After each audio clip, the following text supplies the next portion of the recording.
Welcome to the 12th Annual Barbara Olson Memorial Lecture. I am Eugene Meyer, President of the Federalist Society. This memorial lecture series started, as many of you know, with Ted Olson's inaugural lecture, which reminded us of what it means to be an American and how our legal tradition is a critical part of our identity as Americans. Both Ted and Barbara understood this connection.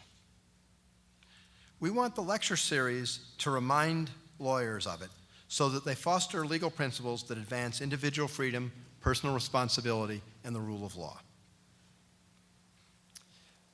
And I would add that we were very pleased to have Ted Olson with us today. I know he was going to have to be out of town, and I'm pleased he was able to make it back in time. So.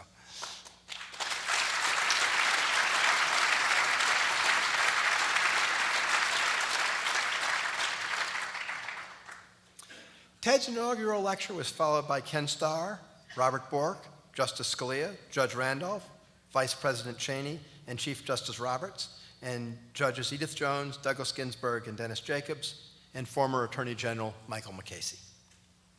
That brings us to today's lecture. Peter Thiel is a technology entrepreneur, investor, and philanthropist. He first gained attention for innovations in banking and startup finance. He was the founder of PayPal. He was the first outside investor in Facebook, where he still serves on the board. He's repeatedly warned of a coming technology deficit, with severe economic consequences. And he's warned me that there may be some slight degree of concern involved in his lecture today.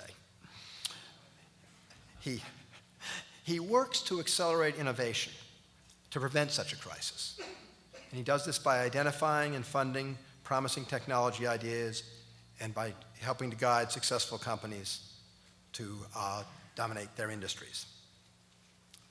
In 2004, he co-founded Palantir Technologies, which offers platforms for finance companies and intelligence, defense, and law enforcement communities to integrate, visualize, and analyze the world's information.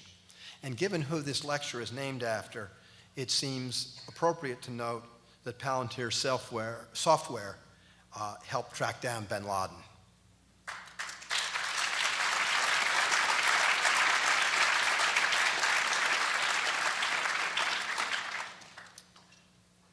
Building on his personal success as a venture capital investor, Peter co-founded and manages Founders Fund, a leading Silicon Valley venture capital fund that has pioneered new methods of venture financing that benefit founders. Through the Founders Fund, as well as through his private investing, he's helped launch the next generation of tech companies such as SpaceX, LinkedIn, Yelp, Robotex, Spotify, Practice Fusion, and ZocDoc. And he has an astonishing array of interests. He established and funds the Thiel Foundation, which promotes freedom in all its forms. He's supported everything from efforts to protect journalists, to the Seasteading Institute, to artificial intelligence research, to longevity research. And I've skipped many other things. He famously created the 20 Under 20 Thiel Fellowship, which nurtures the tech visionaries of tomorrow. And he formed breakout labs to help independent scientists, engineers, and inventors advance their most radical ideas. He earned a BA in philosophy from Stanford University and a JD from Stanford Law School, where he occasionally teaches on globalization and technology. And I would add he was the president of the Federalist Society chapter at Stanford when he was there. His articles have appeared in Policy Review and the Wall Street Journal. He co-produced the film Thank You for Smoking. And I can assure you he can beat any of you in this room at chess. It is my honor to introduce for this year's Barbara Olson Lecture, Peter Thiel.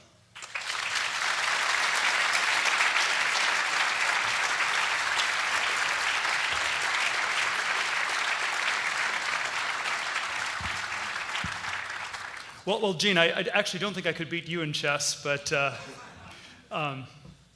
thank you very much for that incredibly gracious introduction. I'm extremely privileged to be here tonight to speak to you about where I see this country and our world going in some ways. And I think it's worth reflecting on how we're all in sort of extremely privileged context, not just in our professions, in law and other related fields, not only because we're U.S. citizens, but also if you think of it sort of in the much broader sweep of history, there probably have been something like 100 billion people who have lived in the history of the world. About 7 billion of them are alive today.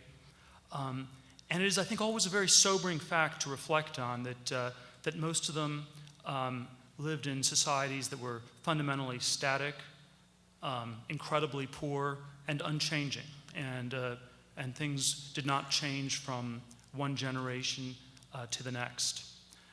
And I think Western civilization has been exceptional because it has been one in which there has been, in the most, looking at it from the most narrow economic perspective, there has been broad prosperity, and it has been a period of ever-increasing prosperity, at least since the mid-18th century. You can perhaps date it to before then. And we've been living in this accelerating technological civilization for 200, 250 years.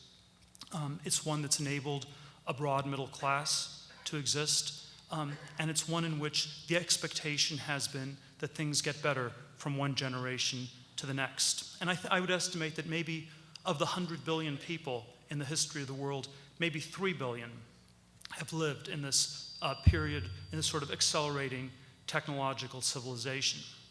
And I do think that we often underestimate how important science and technology have been as fundamental drivers.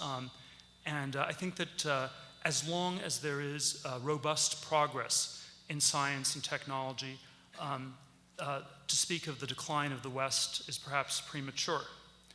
But the question we need to also ask is whether the story of accelerating progress still remains true or not. And in recent years, I've become convinced that there are a lot more problems with it than is generally advertised. And you can look at any of a number of different domains. I want to give sort of a quick overview of some of them, and then try to talk a little bit about how to think about our current context. If you look at the last 30 or 40 years, I would argue that we have had tremendous progress in computers and the internet, and almost nowhere else. And if you sort of look at any of a number of domains, things have not been accelerating. We can start with the most literal, which is that we are not moving faster.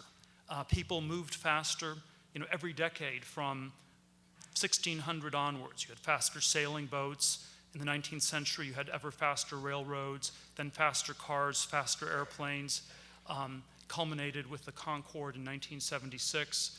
It was decommissioned in 2003. And if you now include very low-tech airport security systems, we're back to travel speeds of circa 1960.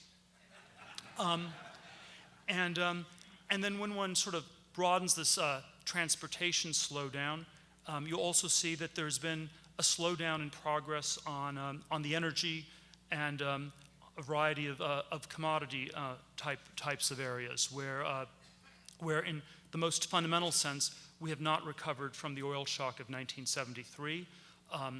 After inflation, even including inflation, oil prices are significantly above where they were in 1973. And this sort of general oil crisis has broadened into a commodity crisis more generally in many different areas that one looks at over the last decade. There was this very famous bet between Julian Simon and Paul Ehrlich in the 1980s, which was a bet about this, and Simon famously won the bet in 1990. But if you had rerun the bet on a rolling decade basis, Ehrlich's been winning the bet every decade since 1993.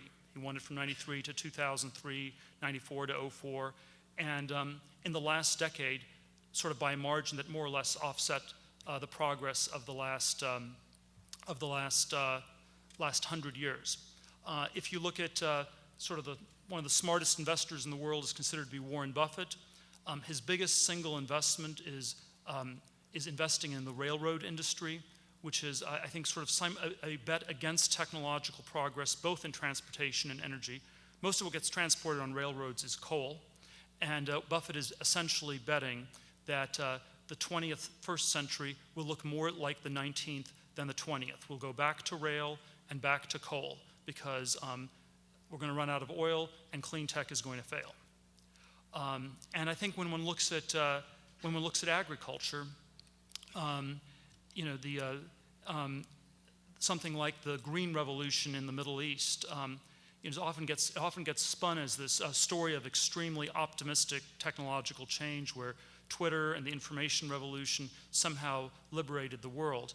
But I think there's also a pessimistic technological story that needs to be said, that the so-called Green Revolution really was symptomatic of the failure of the true Green Revolution, which was in agriculture in the 1950s and 60s, and led to dramatically increased crop yields around the world.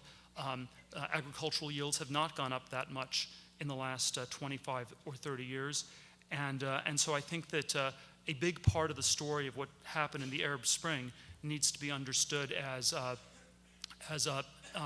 desperate people who had become more hungry than scared, and it was sort of a story of technological failure once again. In medicine, biotechnology, there still is sort of a tailwind. Life expectancy continues to go up by about 2.5 years per decade. It's been sort of a straight line since about 1840, 1850. But even there's sort of signs of deceleration. At this point, there are only about 1/3 as many drugs being approved each year by the FDA as there were 20 years ago. And I think people's optimism about the future has started to seep out of the system. And we see this, I think, in all these areas, that we've seen less progress for 40 years, and people are starting to expect less progress. When Nixon declared war on cancer in 1970 and said we would defeat cancer in 1976 by the bicentennial, today, 42 years later, we are by definition 42 years closer to the goal. But most people think we're further than 6 years away. And it would be almost inconceivable to, say, start a comparable war on Alzheimer's, even though something like 40% of the people who get to age 85 suffer from some form of dementia. And so you have sort of this deceleration along with massively reduced expectations. Now, I think the one extraordinary exception to this is the computer revolution, and it has certainly resulted in a certain amount of progress in the last 40 years. It's what I work in and what I invest in, but nevertheless, as a concerned citizen, I have to wonder whether it's actually enough to really propel an entire society forwards. If you look at the state of things, if you said computer revolution is centered in the state of California and Silicon Valley, you might infer that given the breathtaking accounts of how fantastic it is, that California must therefore be the most prosperous and successful state in the US. And Silicon Valley is about 2 congressional districts, and there's something like 50 others where it's not really clear what people are doing. And this is of course a very drastic contrast from say the 1930s, when California was actually the best place in the world to live. And if you had to sort of rewrite the Grapes of Wrath, you probably would have people taking a car and driving, or maybe a train, and going from California to Oklahoma, which again suggests that somehow things have gone a bit in reverse. And so I think we have this very strange question about all these things. The simplest way I have of describing this deceleration is in economic terms. And I'll just give you the one number is, if you look at 40-year periods, 1932 to 1972, that 40-year period, we saw average incomes in the United States go up by 350% after inflation. So you were making 4.5 times as much in 72 as you were in 32. And this was comparable to the progress that had happened in the 40 years before that, and so on, going back in time. 1972 to 2012, it's gone up by 22%. That's including all the rich people they always complain about, by the way. If you exclude them, it's about flat. And so up 350% versus up 22%. And I think you sort of get the sense of why there have been decades of stagnation, and why even though our experts constantly tell us these breathtaking stories of technological progress and how we're in a cornucopian age and everything is fantastic, and just write them another check, another $1 million, and we'll cure cancer. It's always sort of, they're always a little bit too interested or not too objective about it. If you took a survey of people and asked how many people think the next generation will be better off than the current generation, at this point, it's probably something on the order of 75 to 80% of people in the US think the next generation will be less well off than the current generation. I believe the high point in the 70s on that was 50%, which was the amount Carter cited in his malaise speech in 1979. The first week, people thought it was a good speech. After that, people thought it was just too depressing. Things couldn't possibly be that bad. But we're actually at a point that's far worse than the malaise Carter described in 79 today. And I think that when you have this sort of lack of technological progress, and people are still expecting a lot of it to happen, there are sort of a lot of very strange phenomena that we've had the last few decades that I think make a lot more sense. I think that all these very strange bubbles we've had, of which there's been an extraordinary proliferation, the NASDAQ bubble in the 90s, the housing and finance bubble in the 2000s. I believe we now have a government bubble that's maybe halfway through and still going. It probably will be expanded dramatically with all the fake panic over the fiscal cliff at year end. And we've had, I don't think there's ever been a time in the history of the world when you had this many bubbles this fast in succession. I think there were only two in the entire history of the modern world that compared to the 3 or 4 that we've had the last 25 years. There was the one in the 20s and there was one in the 1720s. My assumption after the 90s was that I would never see something like this again in my lifetime. You couldn't possibly start another bubble because people would have to die. It would take at least 60 years for people to forget about what had happened in the 90s, and we got one within 4 or 5 years. And I think it's happened because people are still expecting extraordinary progress, and therefore they believe that there's some kind of a story that will fund it, and they will invest in it. We're probably at this point, you can no longer actually convince people of the story of progress, and that's why the last bubble is probably this government-fueled one, since no one in the private sector will be fooled by something like this anymore. Now, I think that one of the questions that one always asks in these contexts, I'm often asked, is why has this happened? Why has there been such a strange deceleration? I think these why questions are always much harder to address than the what, the fact that something has gone very wrong. But I'll sort of throw out a few different hypotheses, and I do think a lot of it has to do with an extraordinary amount of mischief that's happened on the legislative, left-wing legal side, and I'll sort of the first one I think that people have dramatically underestimated is the role of environmentalism, because you sort of date the slowdown to the early 1970s. This was also the time at which started to become much more heavily regulated, and I think sort of the first approximation what's happened is that we live in a world in which the world of stuff is heavily regulated, the world of bits or information is unregulated.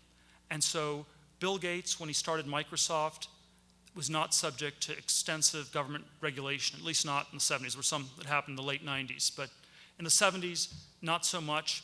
But if you wanted to start build a nuclear power plant, or if you wanted to build a supersonic airplane, all these kinds of things became more and more heavily regulated. And so the two things that happened in the world of bits were basically computers and finance. We're now in the process of outlawing finance, so probably computers will be the only thing left going forward. But I think all these other things were more or less outlawed. And I think people always get it backwards when they say, why did all the rocket scientists go to work on Wall Street, and wasn't it a shame that Wall Street paid people so much and overpaid all these rocket scientists? You have to also ask the other side, which is, why were they not allowed to build rockets anymore? And I think that's sort of a part of it. And so while I think that we probably had somewhat too many resources into finance and computers, it was a logical thing that happened because everything else was outlawed. The analogy I give was that it's like chess in the Soviet Union, where it produced a fantastic number of great chess players. And it was because if you were a smart person and didn't want to sell out to the Communist Party in one form or another, you could go maybe into abstract number theory, you could go into chess. There were a few other things like that. And so you had a tremendous proliferation of chess. It's not that there's anything wrong with chess, but it is probably a little bit of a distortion of a society where you're allowed to play chess and not do anything else. We're not quite as bad as the Soviet Union, but that's sort of the distortion that I think we've seen in our society in recent decades, and I think people have really not come to terms with the full costs of this distortion. I think I do think there's broadening the environmental piece. I think there's been a shift towards a very risk-averse society where people think risk is dangerous, it should not be allowed. This is sort of the explosion of tort law and of all kinds of other conventions around why people should not take risk. And one could say sort of a lot more about that. And then I think the other part of it that I suspect has played an enormous role is this problem of political correctness, and especially in the sciences and the universities. We always tend to focus on the politicization of the academy on the humanities.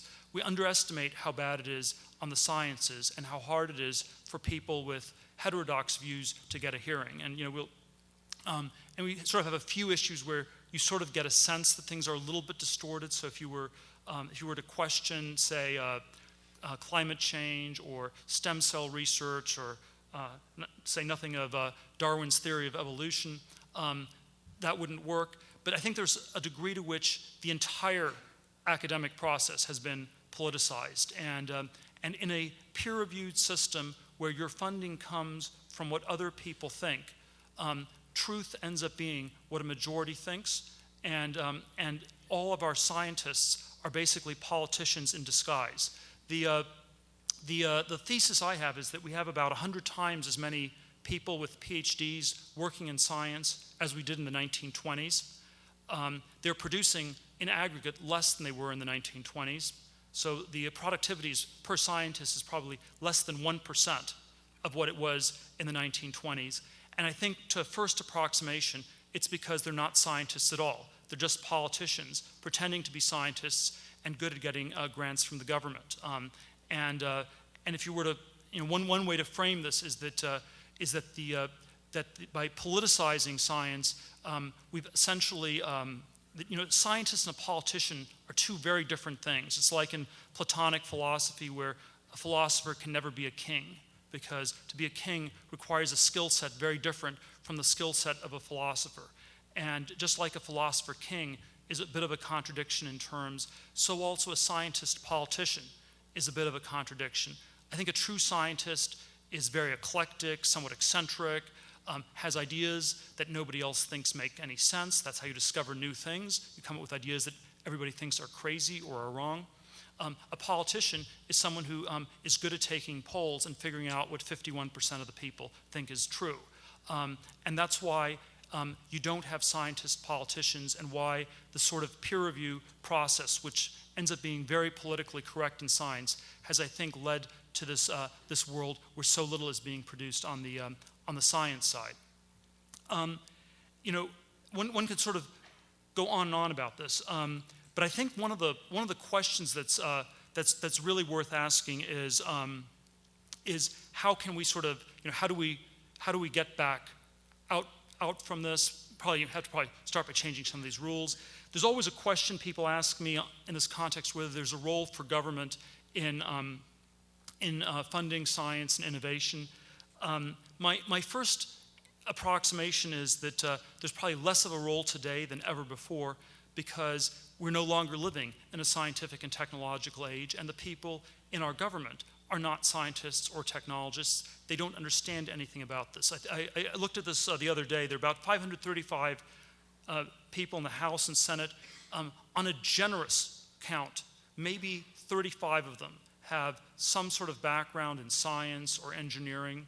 The rest of them don't really understand that windmills don't work when the wind is not blowing, or that solar panels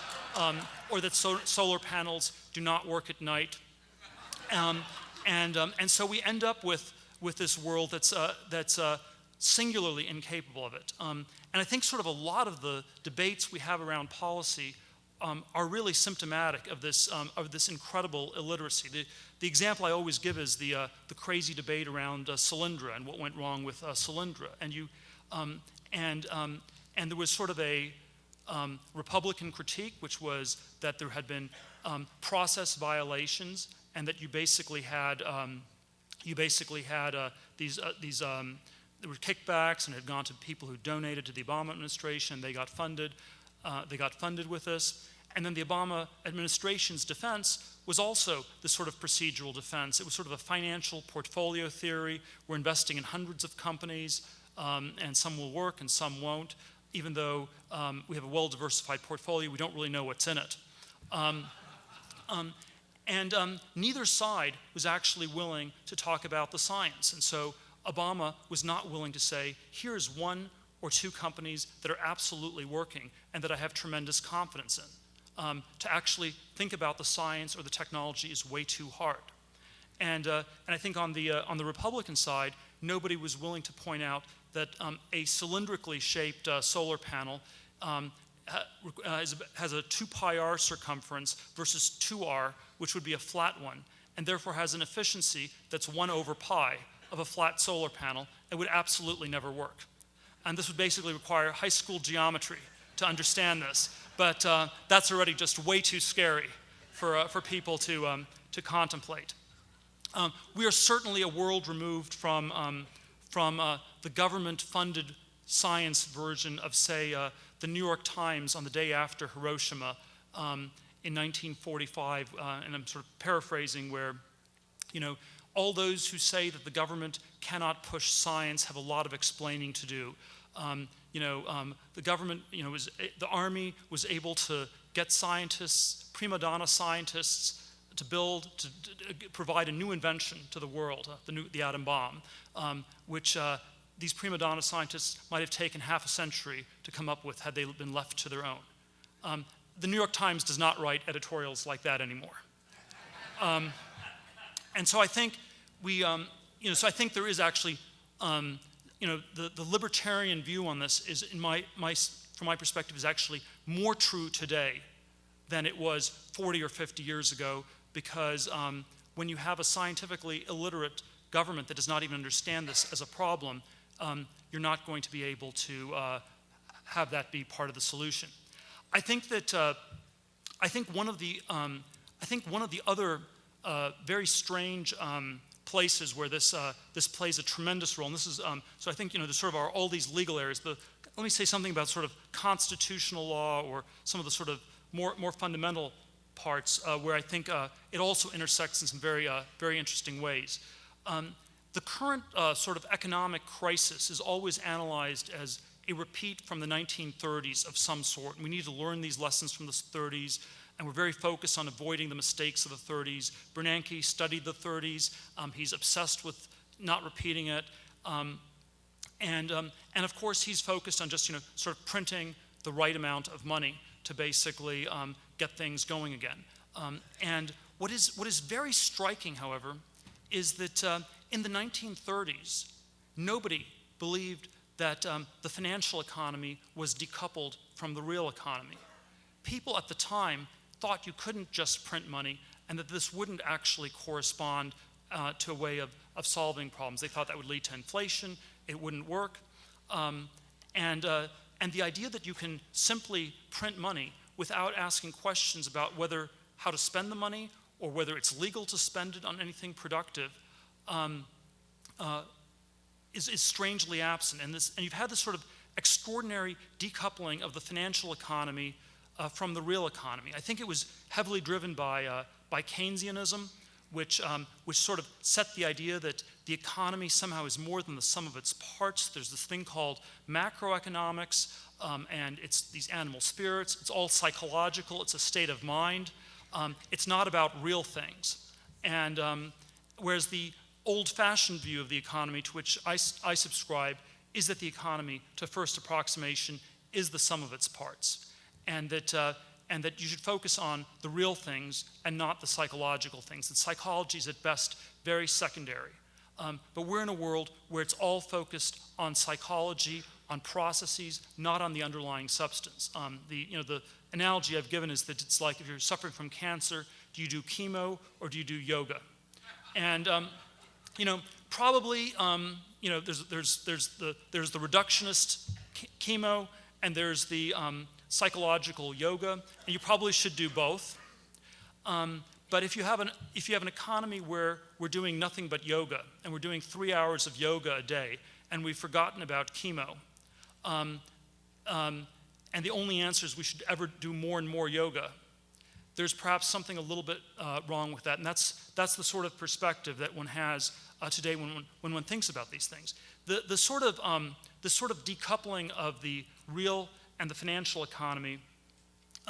If I had to sort of give a single Supreme Court case or set of cases that drove this, and this is my candidate for the most important Supreme Court cases that people no longer talk about or even remember.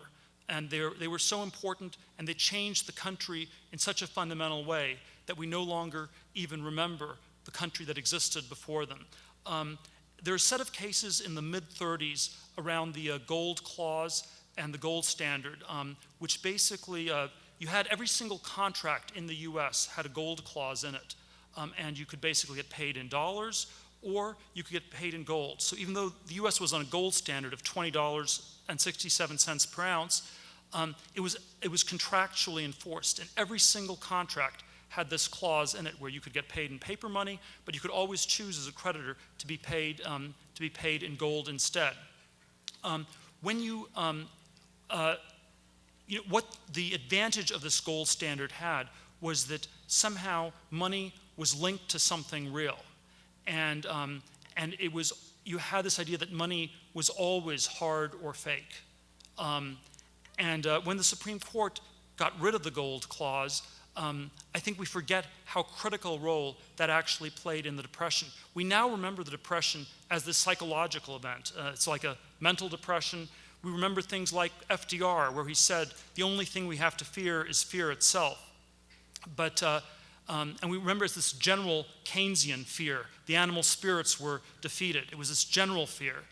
I believe that's a complete misreading of the history. I think there was actually a very specific fear. The specific fear was that there was not enough gold, and that the banks didn't have enough gold, that the Fed had screwed things up in the 20s, it had printed too much money, and there was not enough gold. And that this was the one specific fear that drove everything. And we don't remember that part of the history. And instead we remember this history where it's all about this decoupled financial world, decoupled from a real technological and scientific world. Now, I think the conservatives and libertarians who were against FDR and against the gold clauses seemingly were proved wrong in the 30s and 40s. There was this printing of money. Somehow it actually worked. There wasn't that much inflation.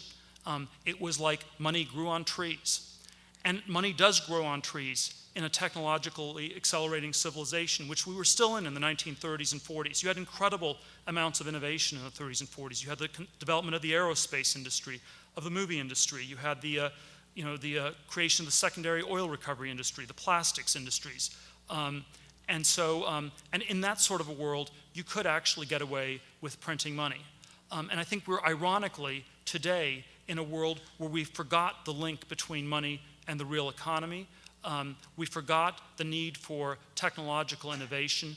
And even the people who are conservatives tend to think that tinkering with money is somehow the real issue, when it's not actually, when actually the real issue is what people are actually doing and whether things are actually progressing. I feel I should end on a somewhat more apocalyptic note, since and so you know, when we speak of the crisis of you know, the Republican Party, or the crisis of conservatism, which I think came to sharp relief with this recent election, we're speaking of the crisis of America, the crisis of the West. I think it somehow is a crisis of exceptionalism, and it's a question: are we still as exceptional as we once were? And I think one of the great challenges is that, to first cut, there is some truth to the Obama view that we're not that exceptional anymore.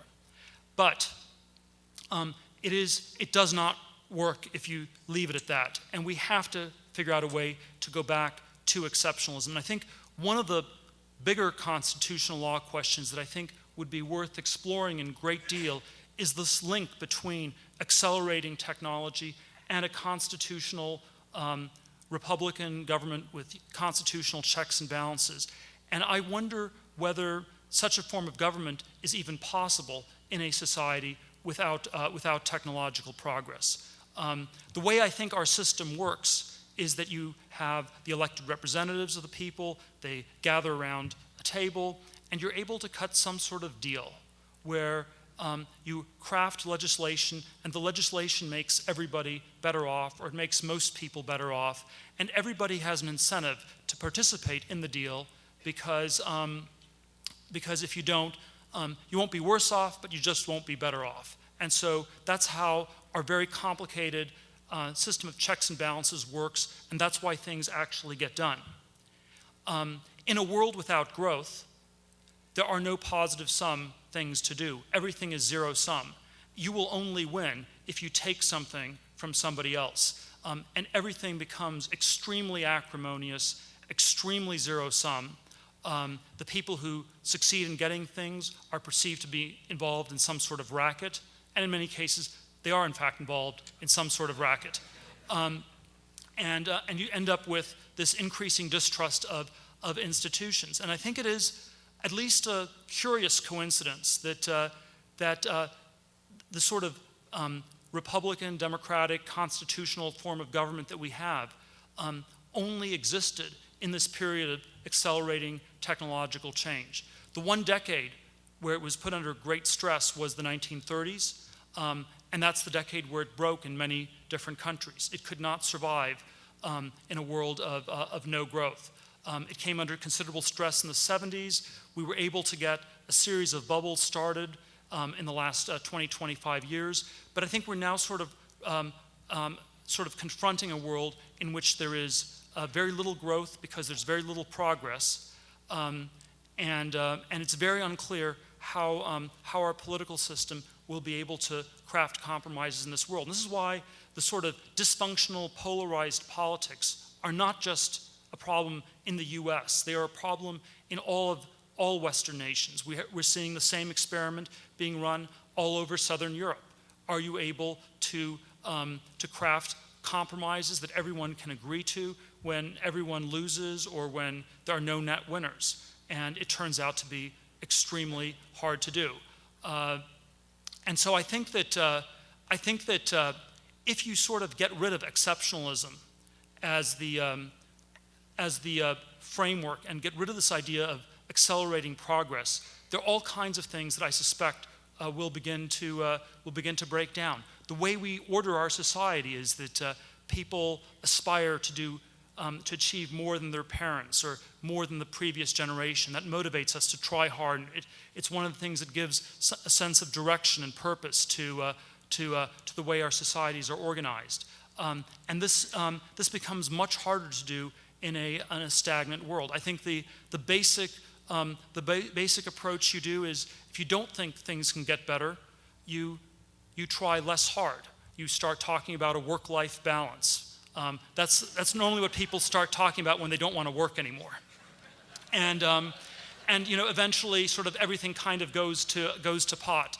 In California, somewhat literally. And so I do think we need to find a way. We need to find a way back. I think I'm always hopeful that there is something indomitable about the human spirit, that even though there are these many problematic trends, there are some ways to rethink things. We are at a point of considerable crisis. There's a hope that this crisis will be an opportunity to rethink things and try to somehow get back to the future. But I think sort of in many ways, the first step is to understand where we are. And to mix and mangle a few metaphors, it is like it's like Nero fiddling while Rome is burning, but unlike Nero, we do not know that we're fiddling, and we do not know that things are burning. Or an alternate metaphor, that we've been spending 40 years wandering in the desert, and we think that it's an enchanted forest. And we need to, if we're going to find our way out of this desert and back to the future, I think the first step is to see that we have been in a desert and to find a way out. Thank you very much.